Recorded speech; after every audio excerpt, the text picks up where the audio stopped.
Alright, in this video, it's going to be kind of a rant on my thing of the 5.7 by 28 and why it kind of sucks, okay? But before we get into it, if you would please subscribe, hit the like button, leave a comment, and if you could, become a member and help support the channel.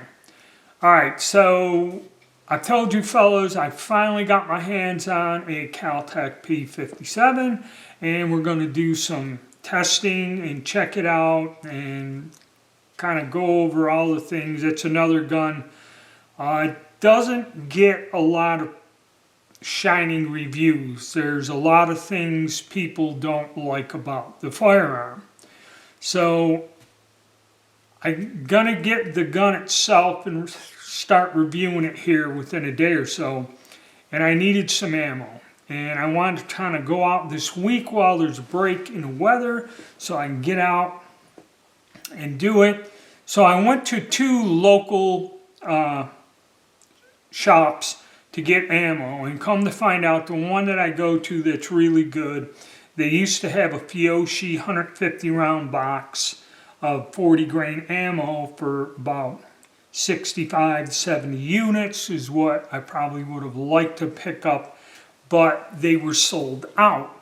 And he said with it the start of the new year resupply, the only thing he had was the FN 5.7 and some other, I guess Hornady critical defense ammo, which is astronomical. I don't know, and probably not a 50 round box.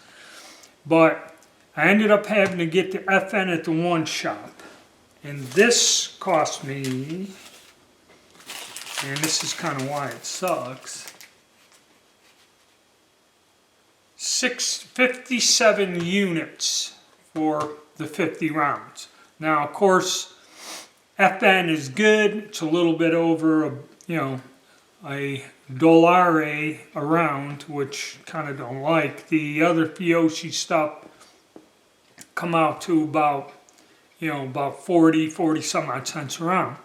So I went to another shop and I found some Fiocchi ammo, and this is a little bit more expensive. I think I tested this with the other pistol, and these came out each to 43 units a box, which ended up being, with tax and everything, about 92 units for the two boxes. So what does this translate into in terms of ammo? And we've all heard where this will replace the 9mm. Well, this box here gets you 4 boxes, 50 round boxes of 9mm for one of these. And another 100 rounds for 300 rounds of this ammo, and that's about what that box gets you there. So this stuff is, expensive. There is less costly ammo out there, okay, so it ain't too bad. But even if I've got that at 40 some cent a unit, okay, to get 1,000 rounds cost more than the handgun. Also, not only is this stuff more expensive and harder to find, there was 9mm all over the place, you can't really reload this very well. Okay, and I've seen several videos. I've had people ask me questions about reloading this cartridge, and there's something about it. This cartridge was originally designed for the P90, FN P90 submachine gun, whatever you want to call it, personal defense weapon. And the way this worked was it had a 50 round magazine, okay, and that was kind of one of the requirements. A 50 round magazine, something that could penetrate soft body armor and a helmet at a certain distance, and It was supposed to be a compact weapon for secondary personnel, not a frontline weapon. So much along the lines of a submachine gun. It had a 10-inch barrel is what it did. Well, also they designed a handgun around it, okay? And part of the reason I believe we have this lacquer or coating or lubrication, we'll take a look at the 50-round magazine.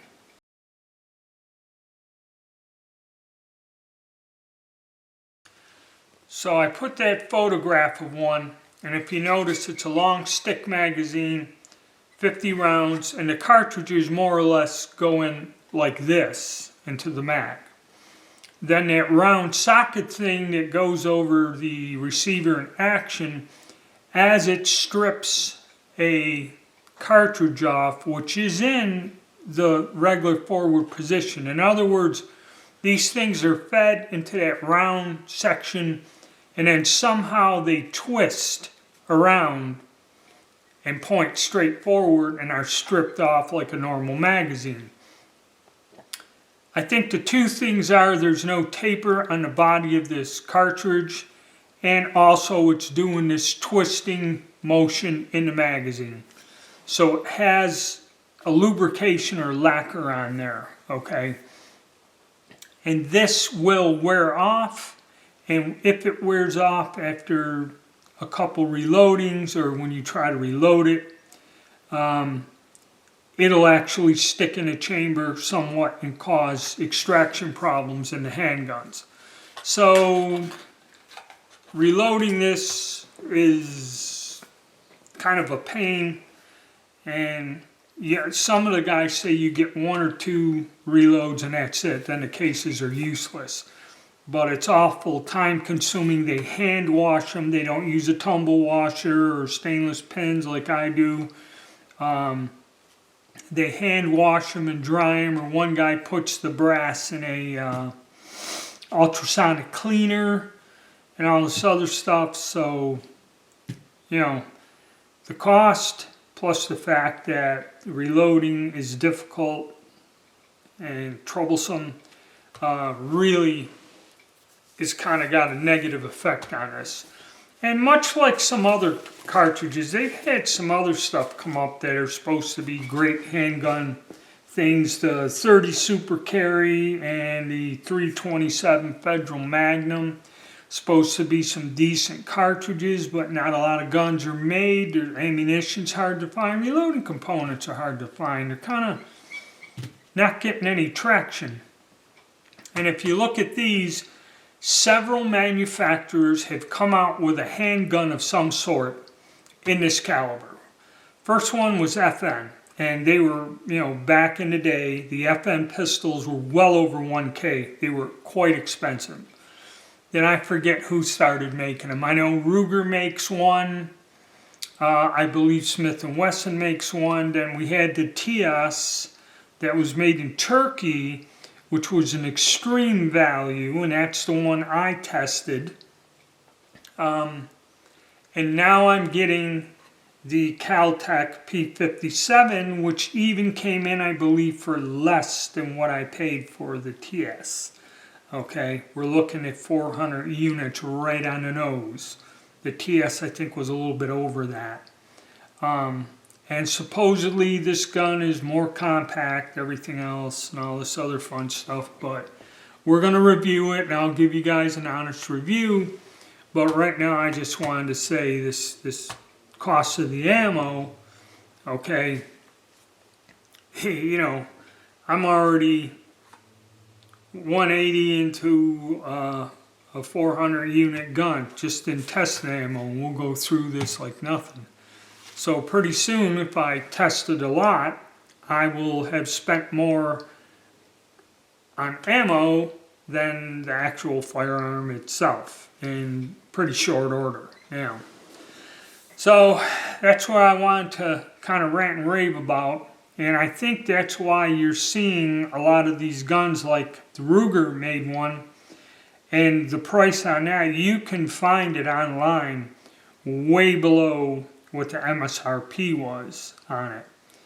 So in a way, they're kind of a neat gun. You can get a deal on them, but you know, you're kind of, the value is you know, getting there. Right, actually just about short of, you know, another box of this maybe.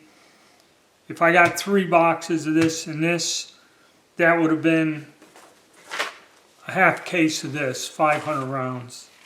Okay, for 200 rounds of ammo, I would have got 500 rounds of 9mm, which the argument to where this will replace the 9, I don't think so. I mean, yes, the higher mag capacity, the fact that 22 bullet goes pretty swift, will penetrate.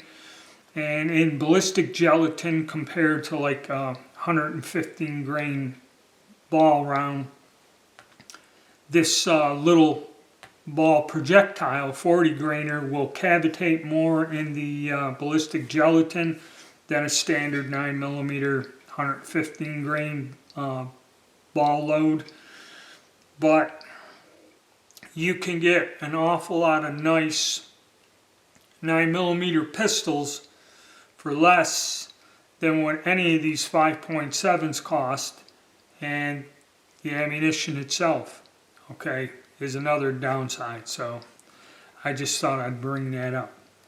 All right, thank you, and stay tuned.